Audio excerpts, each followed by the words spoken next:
Kembali belajar bersama Bu An. Bagaimana kabar anak-anak hari ini? Sehat semua? Semoga hari ini anak-anak tetap sehat dan juga semangat dalam belajar. Kali ini Bu An akan membahas materi buku tematik kelas 2, tema 6 merawat hewan dan tumbuhan, subtema 3 tumbuhan di sekitarku, pembelajaran 2. Materi ini ada di halaman 118 sampai dengan 124. Baik anak-anak, Ibu langsung ke pembahasan materi ini.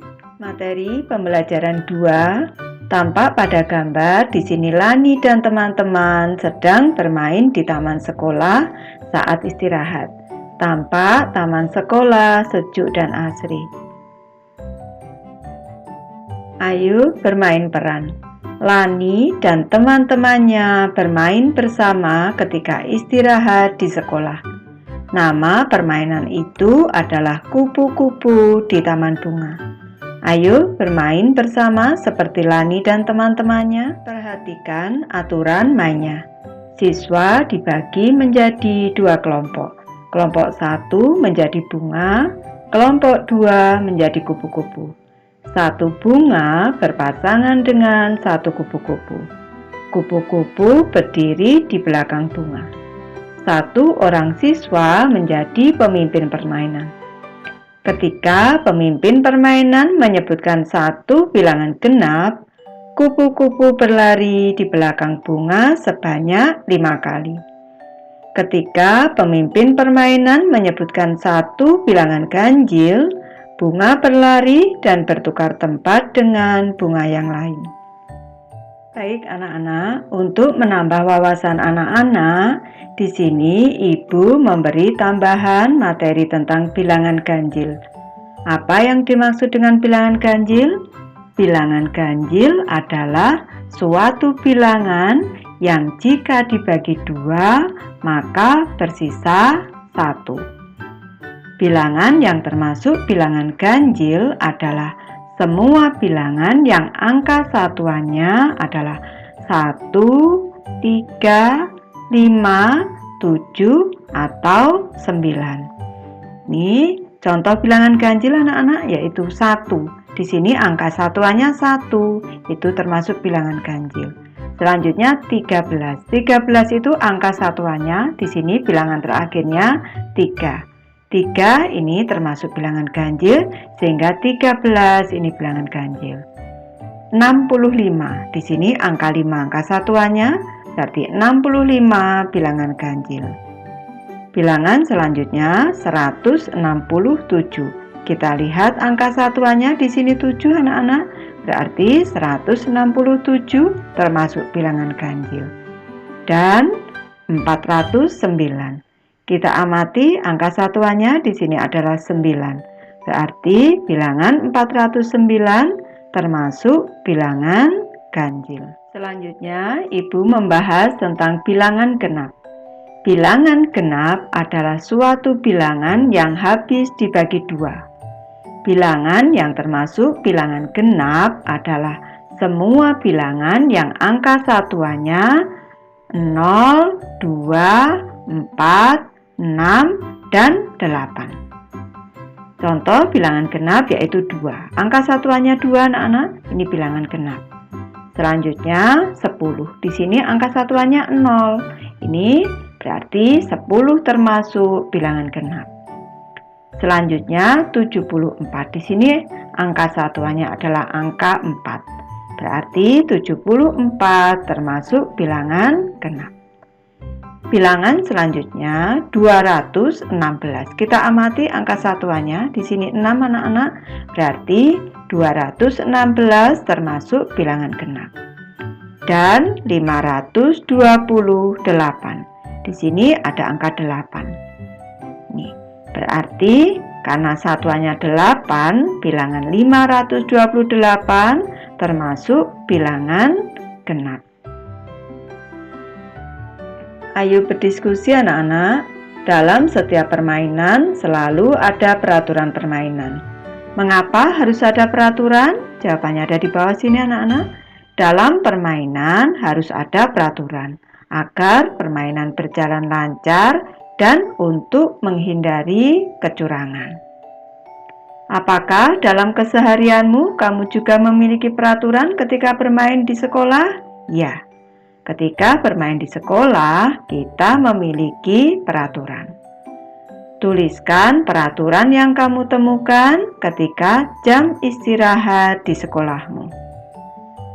Peraturan ketika jam istirahat di sekolah. Di sini ibu memberi satu contoh saja anak-anak. Ini yang pertama, siswa tidak boleh berada di dalam kelas saat jam istirahat. Dan yang kedua, siswa tidak boleh bermain di dalam kelas saat jam istirahat. Peraturan yang ketiga, siswa tidak boleh bermain di luar area lingkungan sekolah. Misalnya di jalan anak-anak ini sangat berbahaya kalau anak-anak bermain di luar area lingkungan sekolah. Peraturan yang keempat, setelah bel tanda masuk berbunyi, siswa harus segera masuk ke ruang kelas. Ayo berlatih anak-anak. Kamu sudah memperhatikan permainan dengan melompat. Sekarang perhatikan gerakan melompat berikut. Tampak pada gambar di sini Benny sedang melakukan gerakan melompat anak-anak. Nanti anak-anak bisa mencoba gerakan ini sendiri kalau di sekolah nanti didampingi oleh Bapak dan Ibu guru. Ayo bermain peran.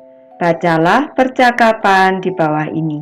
Kemudian coba lakukan percakapan sesuai peran pada teks. Baik anak-anak, perlu anak-anak ketahui pada teks percakapan antara tokoh percakapan dengan percakapannya atau kalimat percakapannya ini dipisahkan dengan tanda titik dua. Tokoh percakapan pada teks ini ada 3 anak-anak. Yang pertama Benny, Edo, dan Lani. Ada 3 orang tokohnya. Baik, ibu bacakan anak-anak dimulai dari percakapan Benny.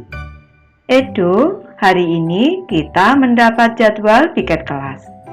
Edo menjawab, benar Benny, itulah sebabnya aku datang lebih pagi. Siapa lagi yang piket hari ini? Aku Benny. Mari kita mulai membersihkan kelas. Aku menyapu lantai kelas. Benny menjawab, aku juga menyapu lantai kelas. Edo menjawab di sini, aku merapikan rak buku. Lani, baiklah, mari kita mulai bekerja. Ayo bercerita anak-anak.